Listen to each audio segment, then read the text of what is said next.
pensando numa capivara e fazendo meio. Joaquim, seu microfone tá ligado, acho que você não tá vendo. Tá apresentando. Porque eu tô no PowerPoint, então eu... Entendeu? Mas você não pode desligar teu microfone, Joaquim?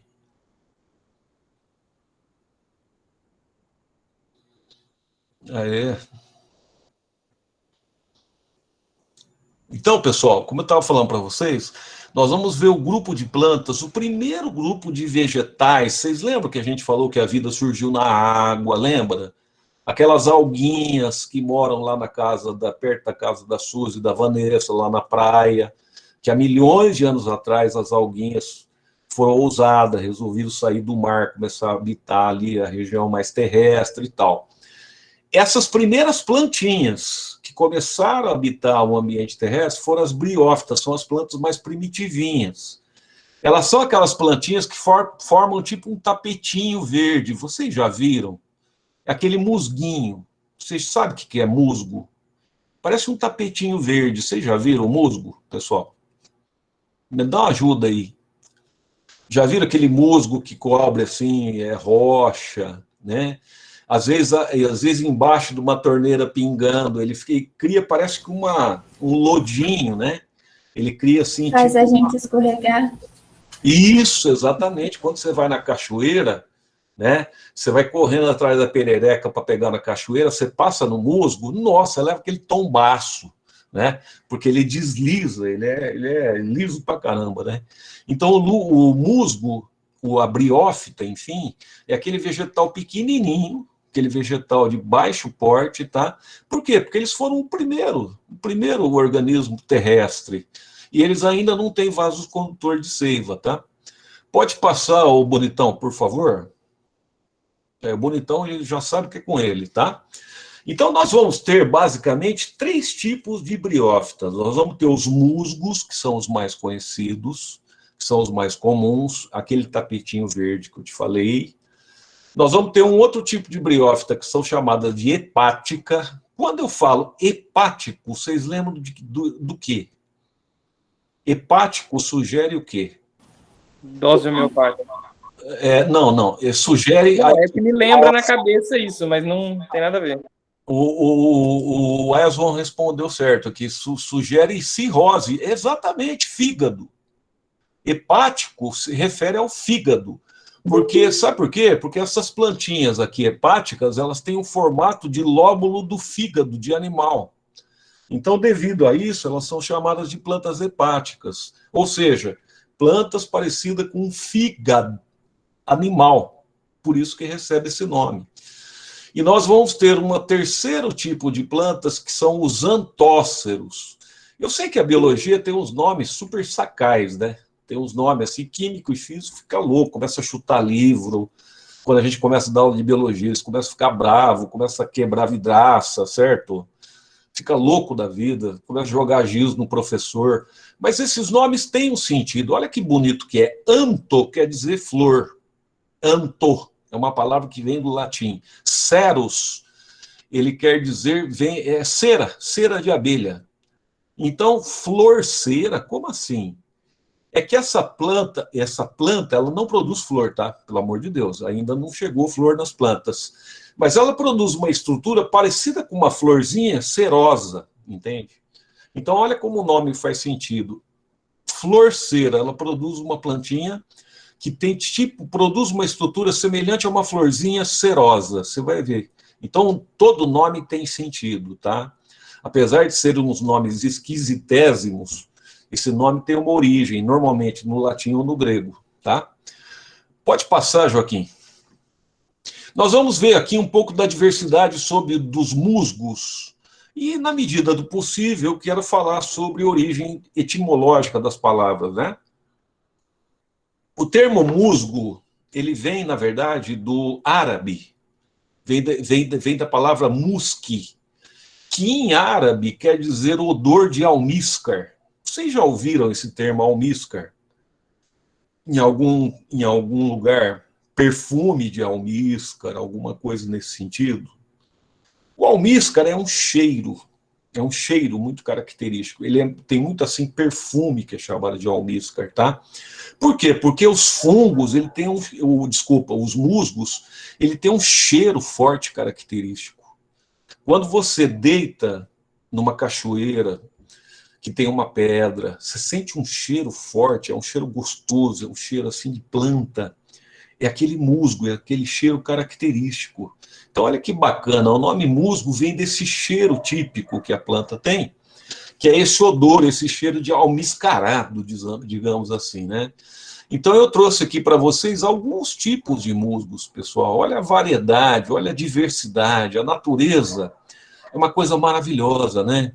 A gente vive num mundo, infelizmente, onde cada vez mais nós temos monocultura, a gente tem a derrubada de florestas, né? A gente tem a perda da biodiversidade do planeta, mas, na verdade, a biodiversidade é a coisa mais linda, a gente tem uma variedade de seres vivos enorme.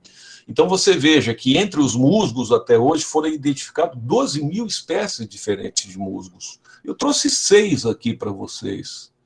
Um que é famoso é esse Sphagnum aqui, ó. Esse Sphagnum, inclusive, ele é um musgo ornamental. Muitas vezes esse musgo, ele serve de arranjos para vasos, sabe? Você usa ele para composições de certos arranjos, certos elementos florais, ele é muito bonitinho, tá? É quase tão bonitinho como o Joaquim. Também não chega a ser essa perfeição que o Joaquim é, certo, pessoal? Também não dá para a planta ser tão perfeita, mas quase, tá? Pode passar, Joaquim. O próximo que nós vamos falar são as hepáticas. Então, como eu disse para você, olha esses lóbulos da planta, parece um fígado. Parece um fígado, ó. Então, daí o nome hepática, referente a fígado, né? Você vê que todo nome faz sentido. Entre as hepáticas, nós temos aí cerca de 7 mil espécies, é bem menos que musgo, como eu falei, a diversidade é menor, tá? Mas veja que você tem todas essas plantas pequenas, você vê que são todas plantas de pequeno porte, todas as briófitas têm pequeno porte, né? E uma famosa entre as briófitas é esse gênero Barcantia, é um gênero famoso também muito utilizado como planta ornamental.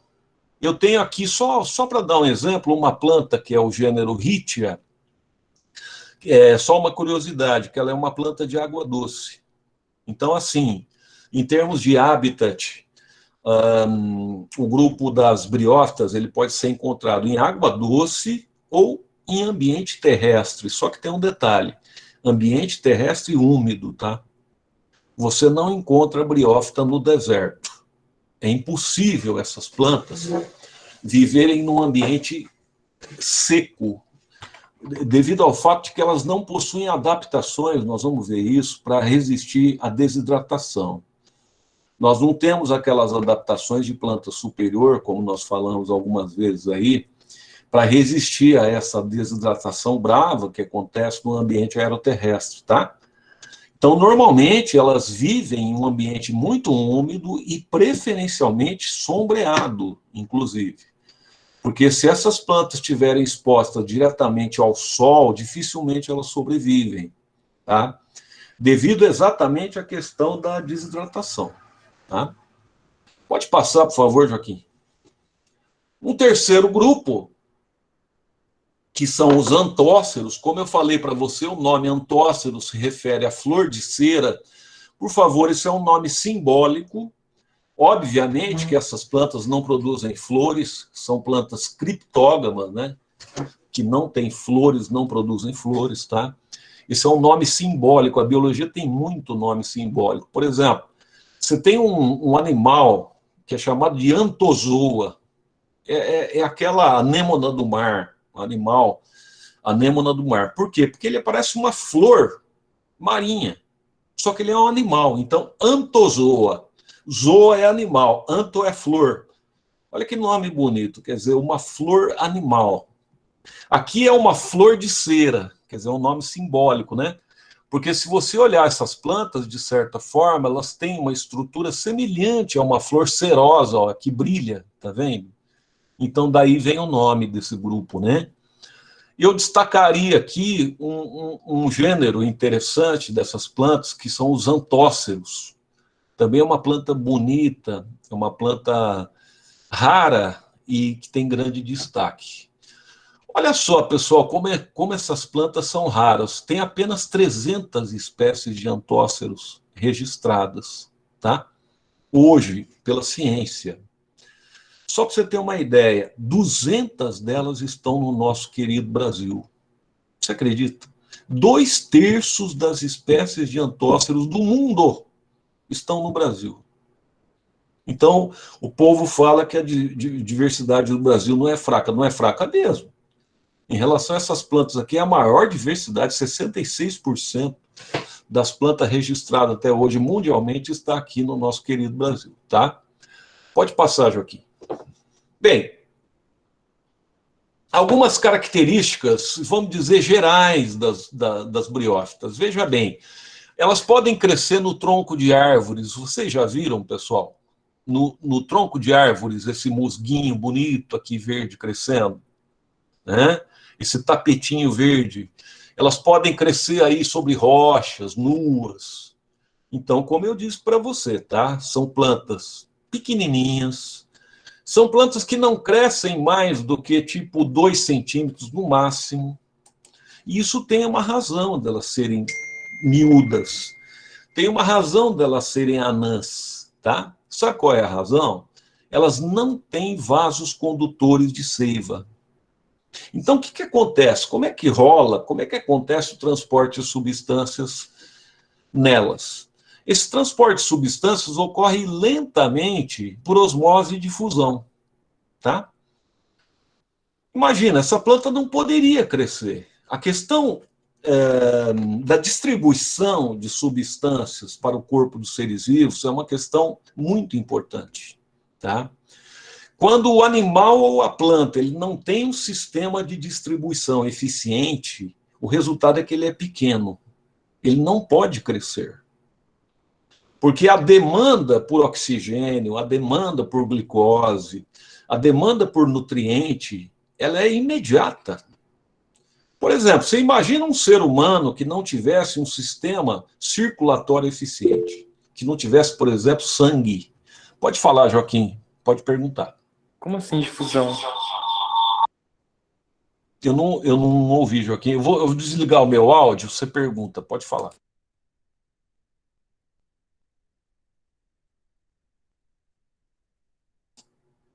Joaquim, pode perguntar. Não, como difusão? Eu vou te explicar. Difusão é aquele transporte dissoluto. Por exemplo, se eu pego HCl, sal de cozinha, coloco em água. Você tem uma solução mais concentrada de sal na água e eu tenho uma solução menos concentrada de sal e coloco uma membrana semipermeável entre essas duas soluções. Você sabe que o soluto ele tende a ir da solução mais concentrada para menos concentrada. O nome disso é difusão. Tá? É um tipo de transporte químico físico que ocorre naturalmente, sem gasto de energia.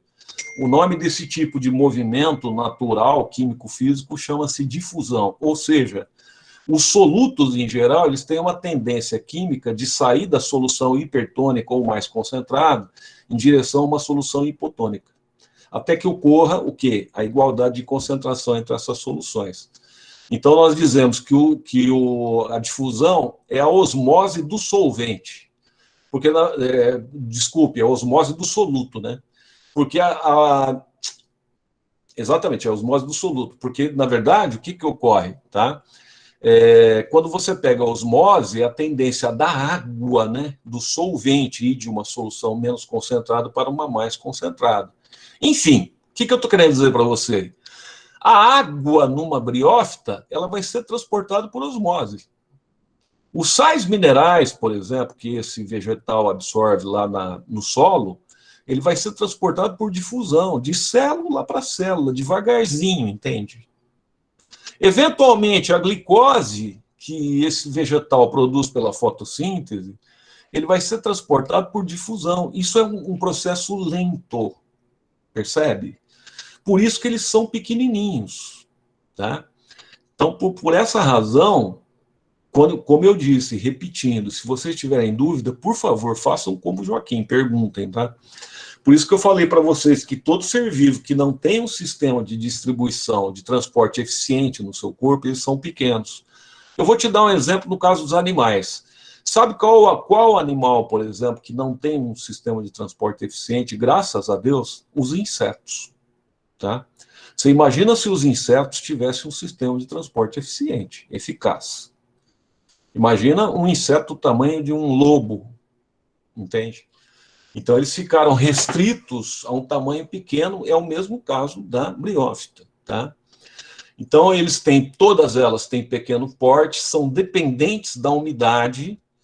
Repito, se você tiver briófita num ambiente terrestre seco, ela não sobrevive devido à dessecação, tá?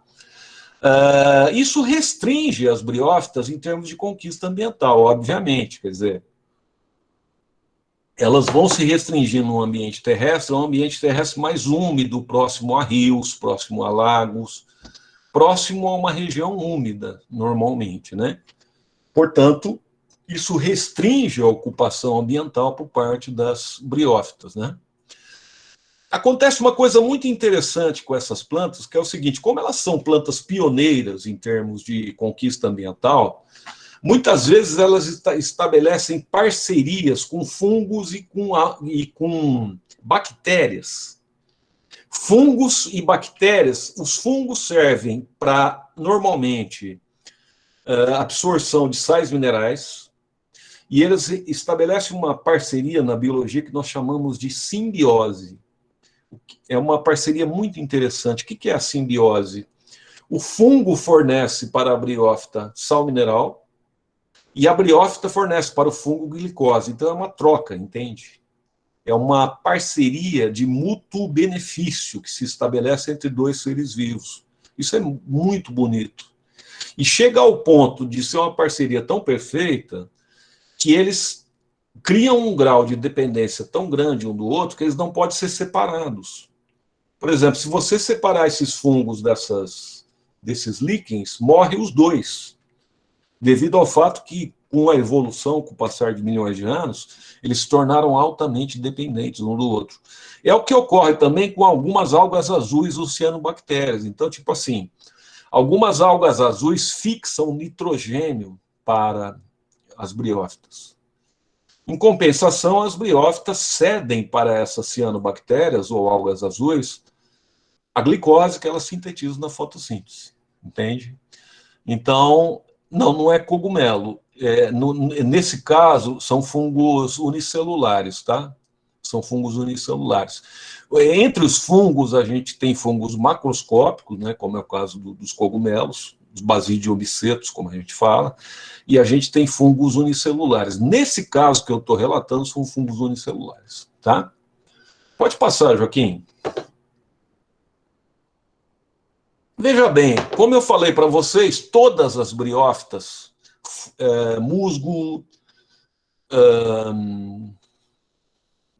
as outras espécies que nós vimos, como no caso daquelas hepáticas, enfim, todas elas são chamadas de plantas talófitas. Por que planta talófita? Porque não tem um sistema de condutor, não tem xilema e floema.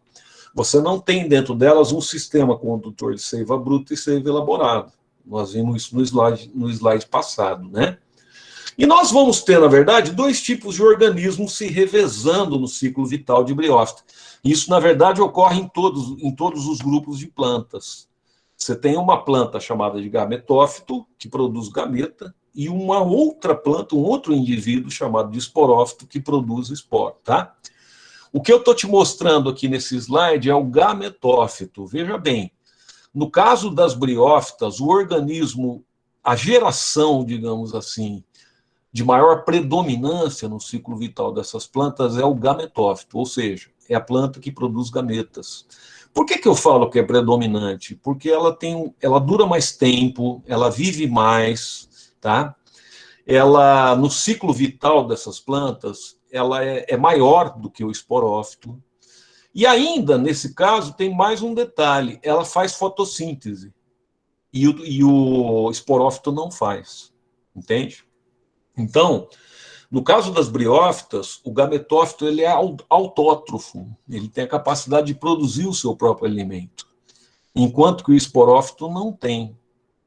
Inclusive, alguns autores chegam a dizer que o esporófito das briófitas ele chega a ser um parasita do gametófito. Vocês vão ver comigo daqui a pouco que, na verdade, o esporófito nasce em cima do gametófito fêmea, ele não faz fotossíntese, ele não se alimenta por si mesmo, ele se alimenta do gametófito para crescer. Então, alguns chegam a dizer, inclusive, que o esporófito é uma planta parasita. Tudo bem? Pelo fato de elas não terem, então, vasos condutores, nós dizemos que o corpo dela é um tipo talo, por isso chama-se talófita, tá? Veja que essa planta, por não ter vaso condutor, eu não digo que ela tem raiz, caule e folha. Faz sentido eu dizer que uma planta tem raiz, caule e folha quando ela tem vaso condutor. Então, nesse caso, eu digo que ela tem rizoide, cauloide e folioide, tá? São ainda estruturas, pessoal, são tecidos ainda não tão organizados, entende? Nós estamos falando da planta mais simples que existe. Da planta mais simplesinha, como eu disse que na escala evolutiva ela iniciou a colonização do ambiente aeroterrestre. Então, digamos assim, não é uma Brastemp, entende? Não é ainda uma Brastemp, é uma planta inicial. Outro detalhe interessante é o seguinte, é que todas as células dessa planta, todas as células, elas absorvem água e poluição. Então, assim, se você quiser ver se um lugar é poluído ou não, muitas vezes você vê se tem líquen, muitas vezes você vê se tem musgo ou não, porque eles são muito sensíveis à poluição, entende? Por exemplo, se uma água estiver poluída, se um rio, se uma lagoa, ela recebeu uma descarga tóxica de uma indústria, ou de esgoto doméstico, ou de alguma coisa, imediatamente as briófitas vão morrer naquele local, porque elas absorvem muito rapidamente esse material, entende? Então, em termos ambientais, a gente pode dizer que a presença de musgo é um indicador de poluição. Por exemplo, se vai num lugar que tem muito musgo, você pode dizer que esse lugar é pouco poluído. Mas se você for num lugar e não tiver musgo, você pode falar, opa, esse lugar aqui é poluído. Tá? Porque é isso, eles são seres muito sensíveis à questão da poluição. Você sabe outro bicho que é indicador assim? São os anfíbios. Por quê? Porque o sapo ele tem uma pele nua. Não é igual réptil, não é igual ave. Então, o sapo, quando você tem poluição ambiental, seja poluição do ar, poluição da água, o sapo ele é muito sensível, ele absorve essa poluição, esse veneno. E normalmente eles morrem muito rápido. Então, por exemplo, normalmente o ecólogo, o cara que vai analisar o químico mesmo, que vai analisar se tem poluição, se ele chega num certo habitat, num certo ecossistema, e percebe uma pobreza em anfíbios e uma pobreza em briófitas, ele pode partir do seguinte princípio, tá? Opa, aqui, esse local aqui, com certeza, ele deve estar poluído. Tem uma pergunta aqui. Por que piscinas têm musgo, sendo que tem cloro na água? Veja, normalmente o que ocorre na piscina, viu, Joaquim, são algas, tá? Normalmente aquela coloração da piscina é proliferação de alga. E a proliferação de alga tem mais a ver com o pH do que com o cloro, tá? Normalmente o tratamento de piscina se faz uma correção de pH, tá? Porque você tem um certo valor de pH que ele é limitante para a reprodução de algas. Tá? Tudo bem que o cloro é mais para bactérias, é mais para outros organismos, né? É mais para micróbios, de fato. Então, aquele limo que você tem na piscina, ele é muito mais algas, principalmente algas verdes, tá? É o controle que se faz. Veja, se você abandonar a água ali, não fizer tratamento, vai aparecer musgo também, com certeza, depois de algum tempo. Mas o primeiro agente contaminante que você tem é a alga, antes do musgo, tá? Agora, obviamente, se a água ficar parada mais tempo, vai aparecer musgo depois. Tá? Pode passar, por favor, Joaquim? Bem, eu não sei se vocês já viram uma paisagem desse tipo aqui. Você tem a encosta de um morro, você tem um lugar, por exemplo, um altiplano, tá? Em que você vê aquela encosta, aquelas árvores, você vê aquelas pedras, toda coberta como se fosse por um tapete verde, tá? Na verdade, o que está ocorrendo aqui é que você tem a cobertura dessa região pelos musgos, né? Isso é importante para o local, pessoal, é importante para a região, é importante para o solo, é importante para evitar, por exemplo, que você tenha lixiviação do solo, tá? Que você tenha corrosão, lavagem do solo pela chuva, tá? Que você tenha erosão. Por quê? Porque esse entrelaçamento de milhares, de milhões de gametófitos e esporófitos que esse musgo tem, ele vai manter uma integridade no solo, ele vai manter uma integridade nas encostas, sabe?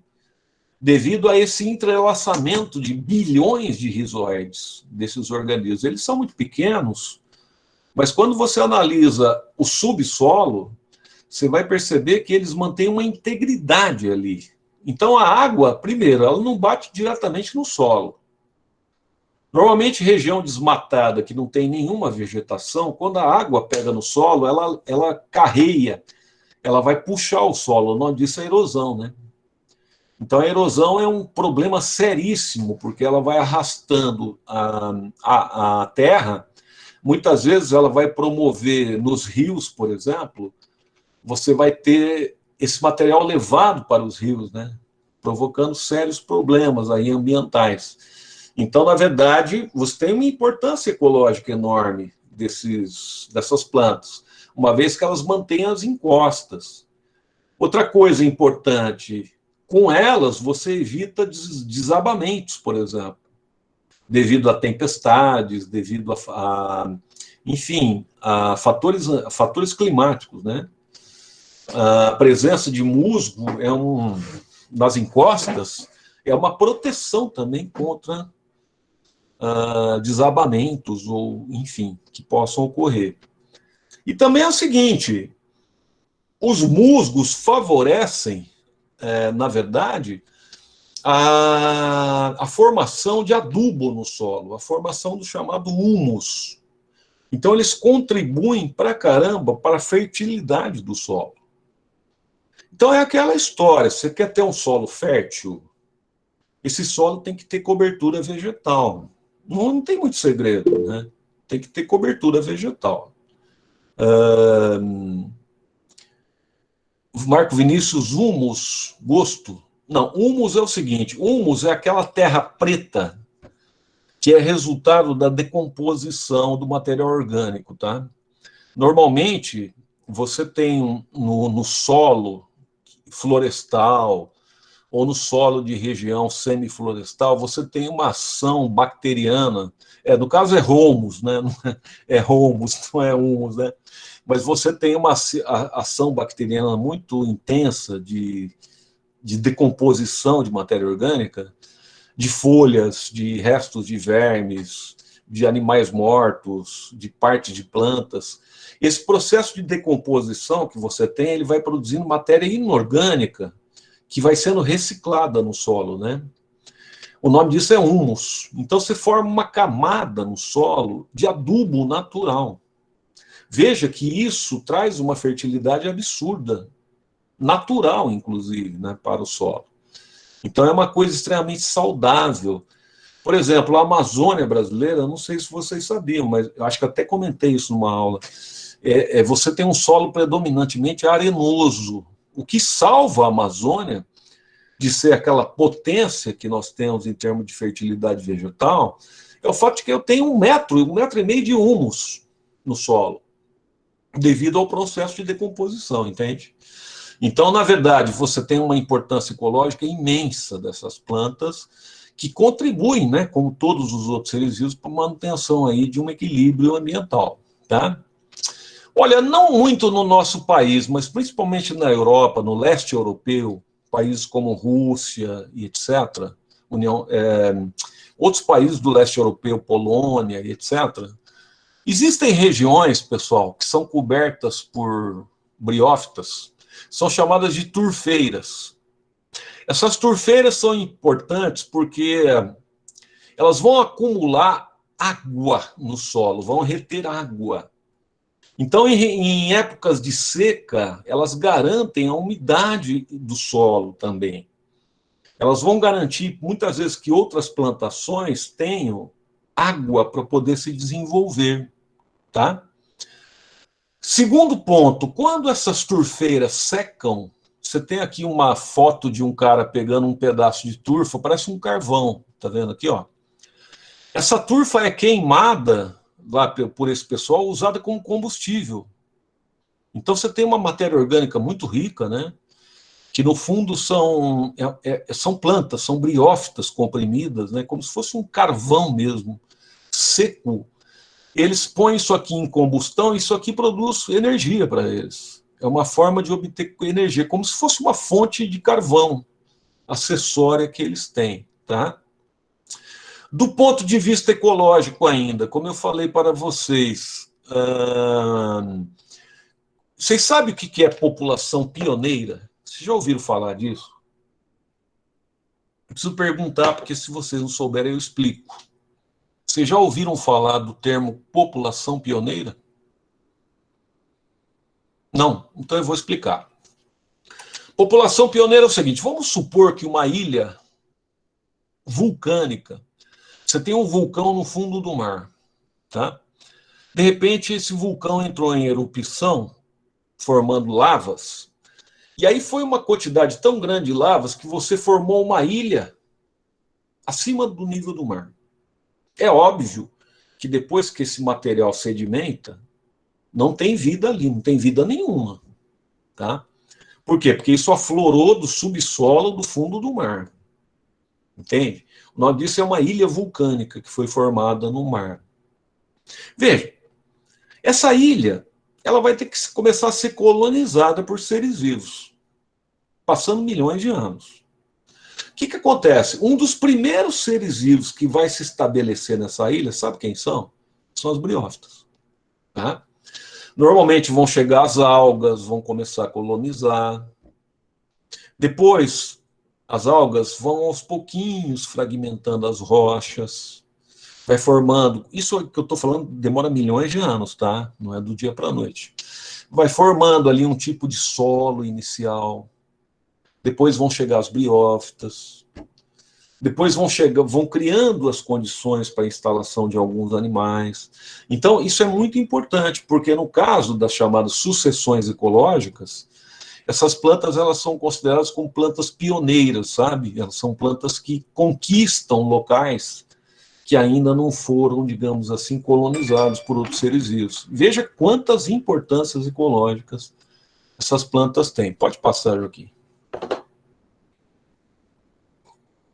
Bem, agora eu vou tentar começar a trabalhar com reprodução.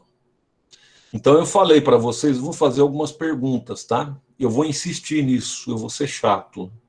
Antes de falar, eu vou insistir.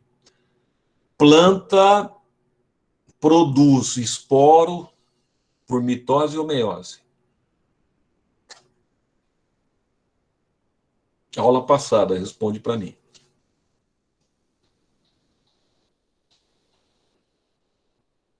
Meiose, é isso aí. Então, o esporófito é uma planta diploide, isso sempre vai acontecer nas plantas. Isso é uma coisa que a gente tem que saber, desculpa. Eu nunca falei para vocês, decora alguma coisa. Isso eu vou falar, tem que decorar. Não tem jeito. Vocês têm que saber que o esporófito é diploide e que ele produz esporo por meiose. Não tem como, entende? Se você não souber isso, você não entende ciclo reprodutivo de planta. Outra coisa que você tem que saber, esporófito, fito é planta, planta que produz esporo, aí não está tão difícil, por meiose, isso tem que saber. Outra coisa que tem que saber, gametófito, planta que produz gameta, sempre por mitose. Isso é pré-requisito, tá? Então, no ciclo vital das briófitas, eu tenho 2 organismos que se alternam no ciclo vital. Um desses caras é chamado esporófito. Você está vendo aqui, ó, ele cresce em cima do gametófito feminino. É esse treco aqui, que tem uma haste compridinha. Vocês estão vendo a minha setinha aqui? Vocês veem a setinha do meu mouse aqui ou não? Tá vendo? Ah, você tem que ser o Joaquim, né? Ô, Joaquim, põe aqui, filho. Põe aqui, ó, nessa. Você tá vendo essa planta aqui, grande? Isso. Essa daí, ó, que o Joaquim tá pondo. Você tem aqui, ó, a haste, tá vendo, ó? A haste aqui, Joaquim. A haste, a cápsula em cima. Isso aqui faz parte do esporófito que o Joaquim está mostrando para vocês. Esse esporófito que produz esporo, ele cresce em cima do gametófito. É este cara que eu falei para vocês que não faz fotossíntese. Então ele é heterótrofo. Por isso que alguns autores falam que ele, inclusive, é um parasita, porque ele chupa a comida do gametófito que está embaixo dele, que faz fotossíntese. Tá? Este cara, ele faz reprodução sem graça. Ele faz reprodução assexuada, porque ele faz meiose e produz esporo. Quem está embaixo? O gametófito, que é uma planta haploide. Agora, é fogo, porque sexo na biologia eu estou falando, tá? Você tem na biologia planta fêmea e planta macho, nesse caso, tá? Então eu tenho gametófito fêmea e gametófito macho. Vai acontecer a reprodução sexuada, porque eles produzem gametas por mitose, tá? Essa fase, como eu disse, é a fase predominante do ciclo. A fase passageira é o esporófito, tá? O gametófito é o vegetal autótrofo que faz fotossíntese e tem sexos separados. Então, é duro, porque eu tenho 2 tipos de gametófito. Eu tenho a gametófita, que é a gametófito fêmea, e o gametófito, que é o gametófito macho. Então, vamos supor que o Joaquim fosse o gametófito macho e o Joaquim é o gametófito macho e a Vânia é a gametófita fêmea. Pode ser? Pode ser assim. O Joaquim é o gametófito macho e a Vânia é a gametófita fêmea, tá? Vocês 2 são as plantas predominantes. O Joaquim vai produzir... O Joaquim vai produzir o anterozoide. O professor, mas o Joaquim não produz espermatozoide? Fica feio uma planta produzir espermatozoide, né, gente? Vou falar, o espermatozoide da samambaia, fica feio, né? Então, o gameta da planta chama anterozoide. E a Vânia vai produzir a oosfera. Ô, professor, mas a Vânia não produz óvulo? Não. O gameta feminino da planta chama oosfera. Oosfera, tá? Então, vai pintar um clima entre o Joaquim e a Vânia. Vai pintar um clima. Pode passar, Joaquim. Vai pintar um clima entre os 2, a fase sexuada. A Vânia é essa daqui, ó, que é o símbolo de mais, é a fêmea, é o gametófito fêmea. Mostra aqui, Joaquim. Ó a Vânia aqui, ó. Aqui em cima, Joaquim, aqui em cima, ó. Há um mais aqui. Isso. O Joaquim é esse cara aqui embaixo, ó. Tá vendo, Joaquim? O que vai acontecer? O Joaquim vai fazer mitose aqui em cima e vai produzir o gameta dele, o anterozoide, por mitose. Ó. Olha o Joaquim aqui. Produziu o gametinha dele por mitose. A Vânia, aqui em cima, vai produzir a oosfera dela. Caramba! Tem gameta do Joaquim, tem gameta da Vânia. Planta anda? Pessoal, planta anda? Não. Planta tem pipi? Não. Como é que vai sair o gameta aqui do Joaquim e ir até a oosfera da Vânia? Pela água. Pela água. Então, quando dá uma chuvinha, bate uma gotinha de água aqui em cima do gametófito do Joaquim, leva o anterozoide, esse trisquinho de água, leva o anterozoide para o gametófito da Vânia e ocorre um encontro aqui do anterozoide com a oosfera em cima do gametófito da Vânia. Você acredita? Então, na verdade, a fecundação ocorre através da água. Por isso que essa planta também depende da água, entende? Não tem água, não tem sexo. Percebe? Não tem água, não tem reprodução. Por quê? Porque o agente que leva o gameta do gametófito masculino para o gametófito feminino é a água. A planta não anda. A planta não consegue ir para um motel. A planta não tem como pegar um carro e falar, vamos se encontrar no motel. Não existe isso. Então, mas tem um veículo natural que leva, tá, o gameta da planta macho para a planta fêmea, que é a água. Então, nós descobrimos mais uma dependência das briófitas em relação à umidade. Elas, para se reproduzir sexualmente, elas dependem da água. Veja só. Ô, pessoal, o gameta é uma célula haploide.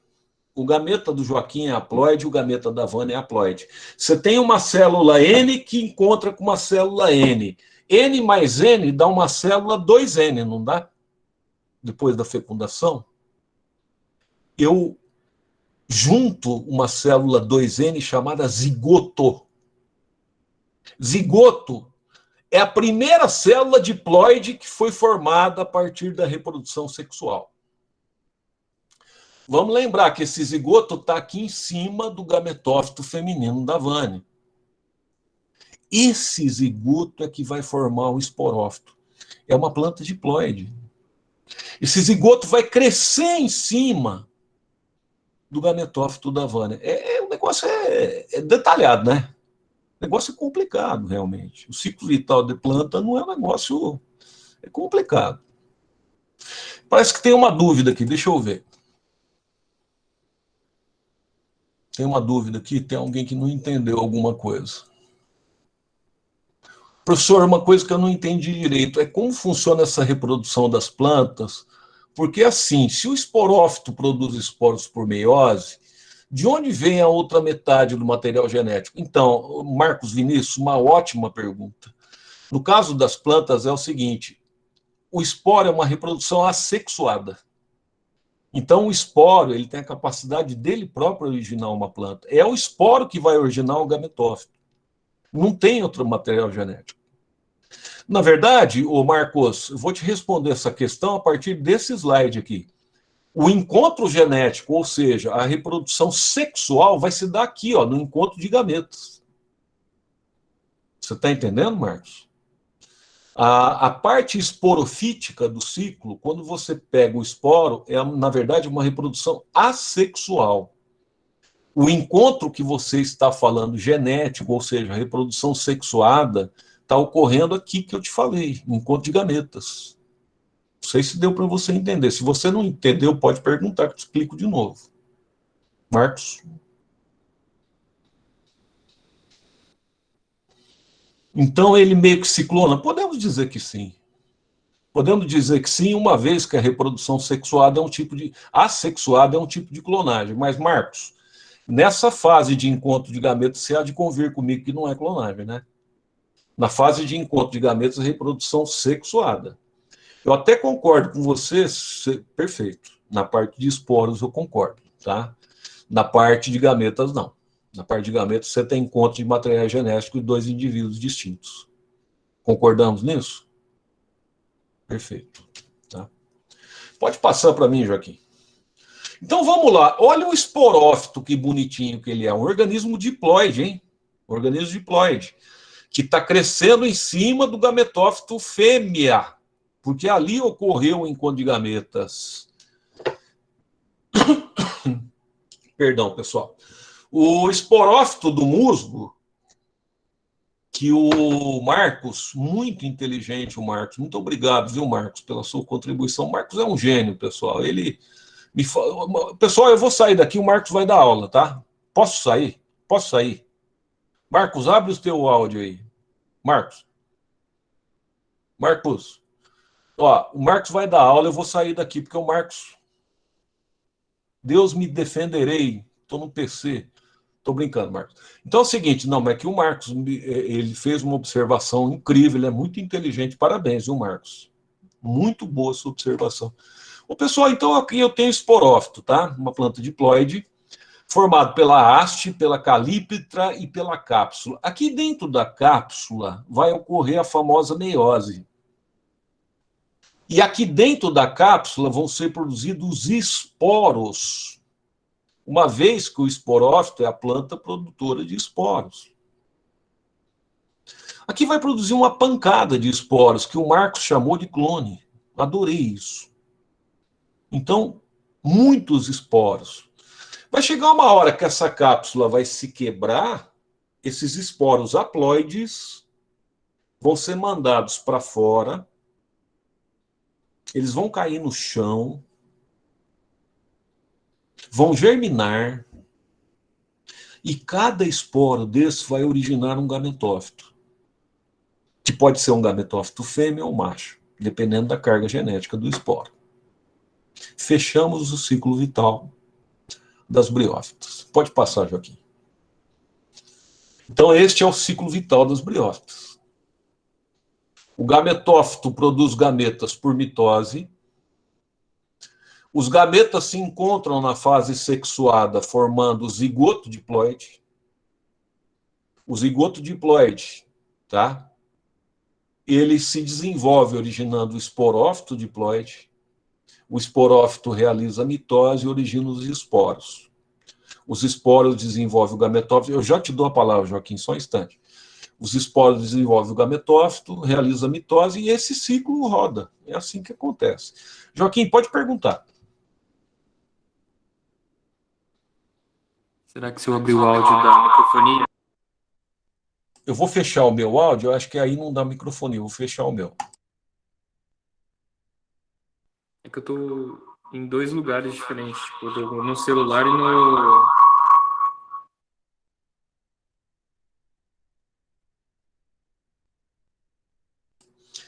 Você não pode colocar aqui no chat? Digita aí, a gente... Realmente, ciclo de reprodução vegetal é muito estranho. É estranho mesmo. Porque a gente é muito diferente de nós, animais, né? Então a gente estranha um pouco.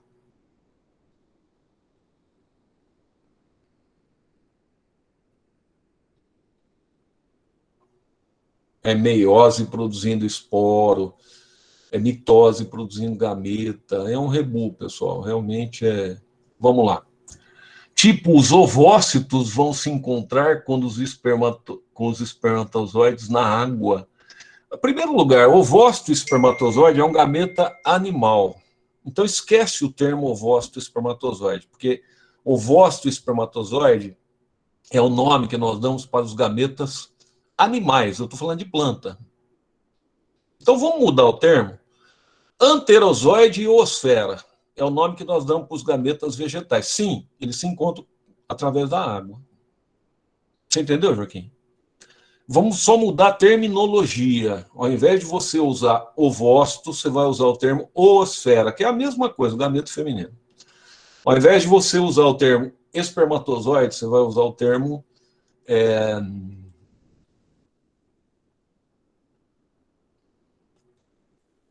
Como é que a gente... Puxa vida, agora me fugiu, caramba. Anterozoide. Em vez de espermatozoide, anterozoide. E sim, eles se encontram através da água. Respondi a tua pergunta, Joaquim? Bem, acho que sim. Pode passar o próximo, por favor? Isso, aí vira o zigoto. Aqui é uma outra forma de você enxergar o ciclo. Então, eu tenho aqui embaixo o gametófito feminino, o esporófito crescendo em cima do gametófito feminino. Aqui ocorrendo meiose dentro do esporófito, aqui ele liberando os esporos haploides, como eu falei. Os esporos haploides germinando, produzindo gametófito fêmea e macho, tá? E esses gametófitos produzindo gametas, se encontrando na fecundação, produzindo zigoto, o zigoto germinando e originando gametófito. Então, rodando o ciclo dessa forma, tá? Olha, gente, vamos testar um pouquinho? Vamos testar um pouquinho, eu falei bastante já. Vamos testar um pouquinho os nossos conhecimentos. Pode passar, Joaquim. Uma primeira questão. Vamos ver se vocês conseguem fazer essa daí.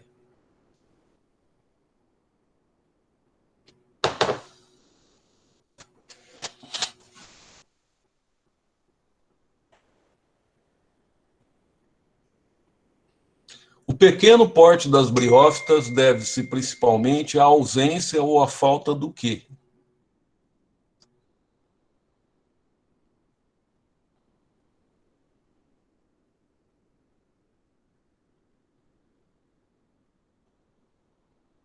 O Eson está falando que é a alternativa bosque. O Joaquim já assinalou a alternativa bosque. A Isabela está pondo a alternativa E. O pequeno porte das briófitas deve à ausência de flores. É por isso que o musgo é pequeno, porque ele não tem flor.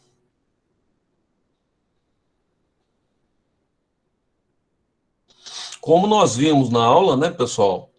A restrição de tamanho dos musgos realmente é pela falta do xilema e do floema, é pela falta de tecido condutor de seiva. É pela falta, né? É pela falta, tá certo, de um sistema de transporte organizado, né? Pode passar, Joaquim, próximo.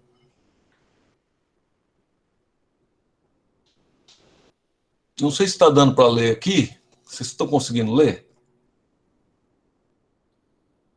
Na questão a seguir, no espaço apropriado, você vai escrever no espaço apropriado a soma dos itens corretos. Joaquim, não dá um clique não, senão você vai responder, tá?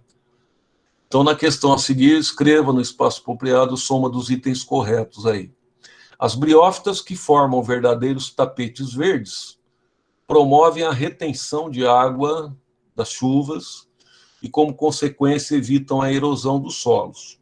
Algumas são bastante utilizadas na horticultura como fonte de nutrientes para as plantas e para melhorar a capacidade de retenção de água pelo solo. Por serem muito sensíveis aos resíduos tóxicos, são excelentes indicadores de poluição ambiental.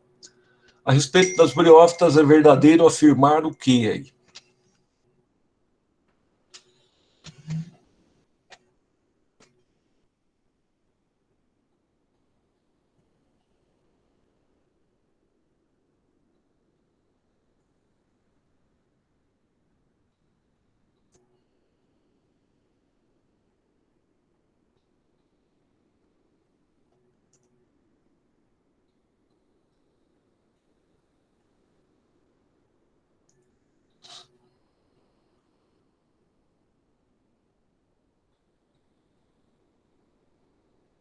Bom, afirmativa 1, vamos ver juntos. A ausência de tecido especializado para o transporte de seiva explica, pelo menos em parte, o seu pequeno porte. Está certo ou está errado isso? A Suzy está falando que está certa, a Juliana verdadeira. Com certeza, verdadeira. Vamos para a afirmação 2. Independem da água para a reprodução. Não, nós vimos que elas dependem. A água carrega os gametas, né? 4. São classificadas como fanerógamas por possuírem órgãos reprodutores bem meio que visíveis. As flores, não, elas não têm flores, são plantas criptógamas.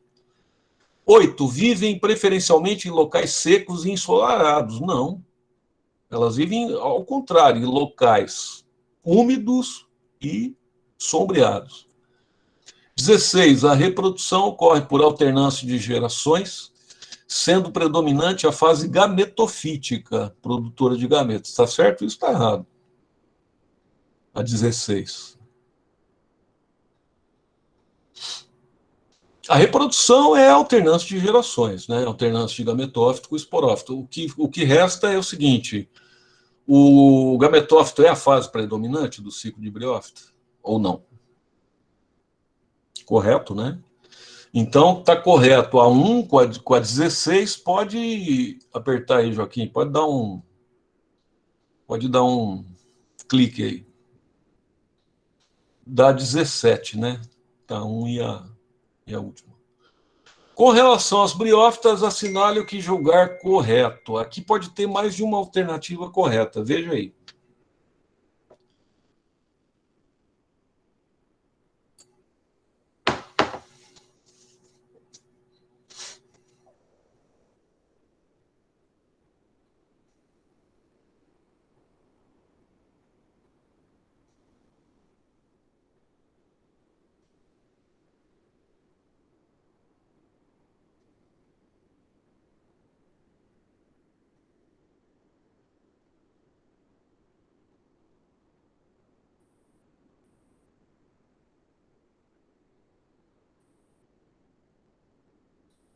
Com relação às briófitas, assinale o que julgar correto. A.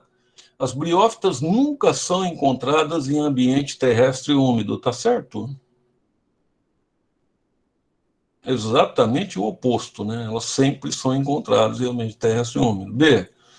Elas podem ser encontradas no ambiente aquático, é verdade? Ou só na terra úmida? Pode ser encontrada em água doce, por exemplo? Nós vimos algum exemplo de água doce? Sim, né? Pode ser encontrado em água doce. O encontro de gametas independe da existência de água. É o oposto, né? Ele precisa da água, senão não tem como. O esporófito é mais duradouro que o gametófito. É isso? Não, é o gametófito que é mais duradouro que o esporófito. E o gametófito é parasita do esporófito. É isso? Não, né? Na verdade, é o esporófito que é parasita do gametófito, que ele é heterotrófico. Os musgos da turfeira são utilizados como fonte de energia, certo? Ou não? Sim, correto. G, pelo menos um dos gametas apresenta mobilidade. Isso é verdade? Eles são móveis. Isso eu não cheguei a comentar com vocês, mas vamos pensar, será que um dos gametas aí tem mobilidade? Como o caso do espermatozoide masculino? Ele tem sim. O anterozoide tem um rabinho, tem um flagelo. Tá? Pois não, Suzy? O anterozoide masculino, ele tem um flagelo, tanto que ele bate na água, ele consegue se locomover na água, tá? Então, tem sim. A oosfera não tem, o gameto feminino não tem, mas o anterozoide tem, então tá correto. H, o esporófito desenvolve-se apoiado no solo úmido. Não, né? O esporófito se desenvolve em cima do gametófito fêmea, né? Dá um clique aí, Joaquim. Então, tá certo essas três. Analisando a figura a seguir, que representa um musgo, assinale as corretas aí.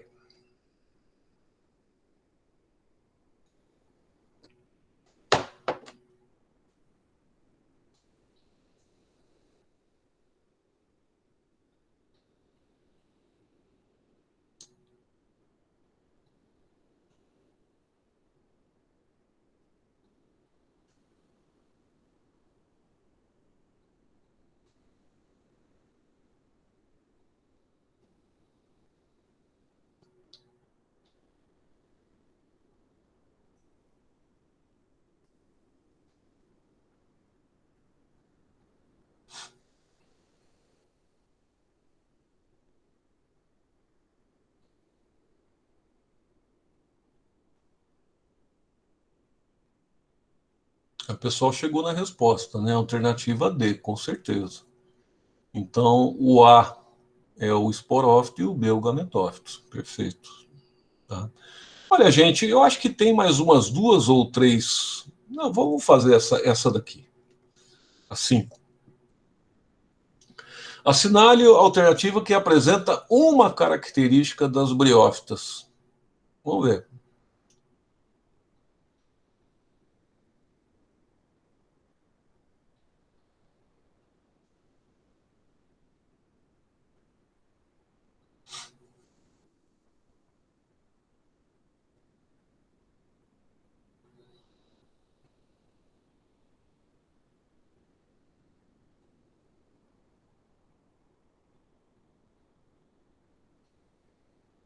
As briófitas, Suzy, têm vasos condutores de seiva?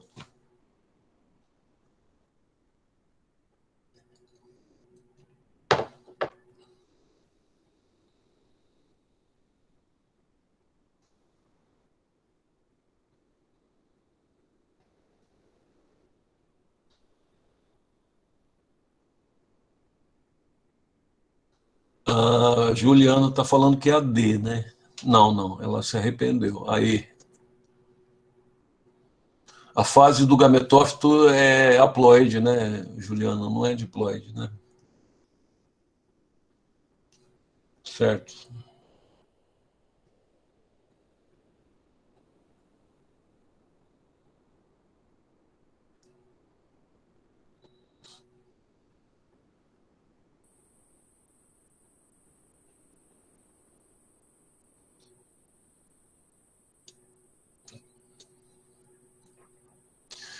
Aí, a reprodução se faz por metagênese, sendo que a fase gametofítica é diploide. Não, a fase gametofítica é haploide, não é diploide.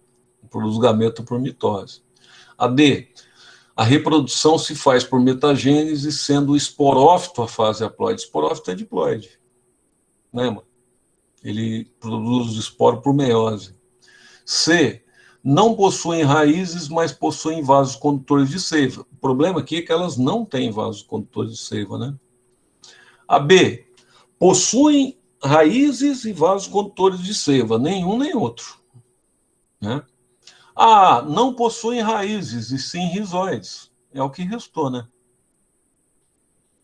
Essa daí confundiu, realmente. Isso daí confunde mesmo. Vai a próxima aí, Joaquim. Agora eu quero ver se vocês conseguem essa daqui.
Misericórdia, né? Isso daqui tem muita pegadinha, né?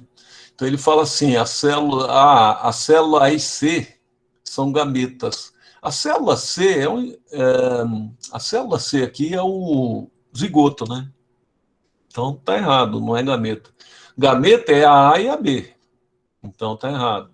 A B, a geração 2N produz esporo célula D, tá? Por mitose. O problema é que o esporo é produzido por meiose, não por mitose, está errado.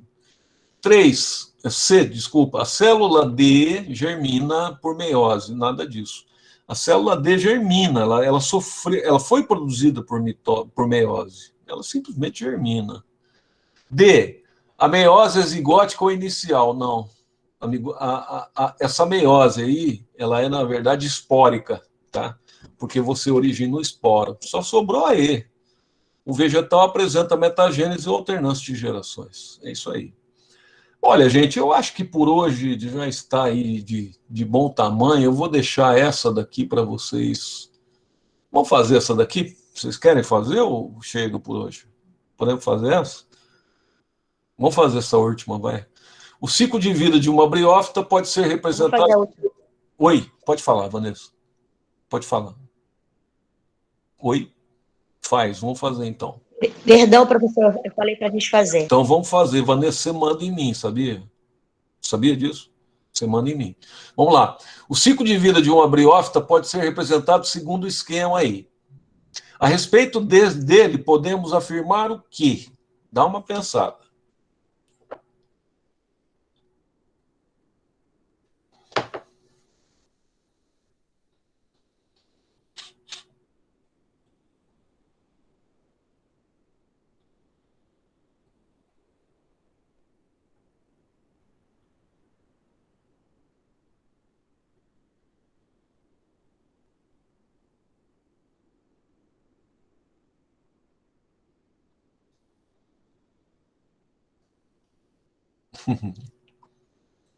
Obrigado, Vanessa. Te adoro, viu?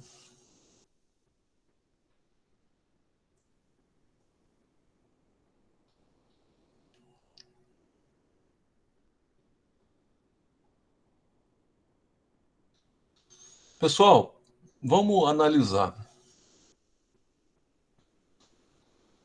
Anterozoide e oosfera são haploides ou diploides? São haploides, né? São gametas.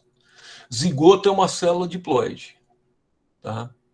O esporófito é diploide. Ele vai realizar meiose para produzir esporos. Né? O esporo vai germinar, vai produzir o gametófito. Alternativa A, a meiose ocorre em 4, tá certo? É o esporófito que sofre meiose para produzir esporo N? Sim, né, gente? Sim, né? Então, você vê que esse tipo de exercício não é fácil, é um exercício sobre ciclo de vida, não é fácil. Mas o pior veio hoje, o pior é o primeiro, né? O primeiro beijo a gente não esquece, o primeiro sutiã a gente não esquece, né? O primeiro ciclo de vida de planta a gente não esquece, tá? Eu vou explicar de novo. Anterozoide e oosfera são células haploides, são gametas, né?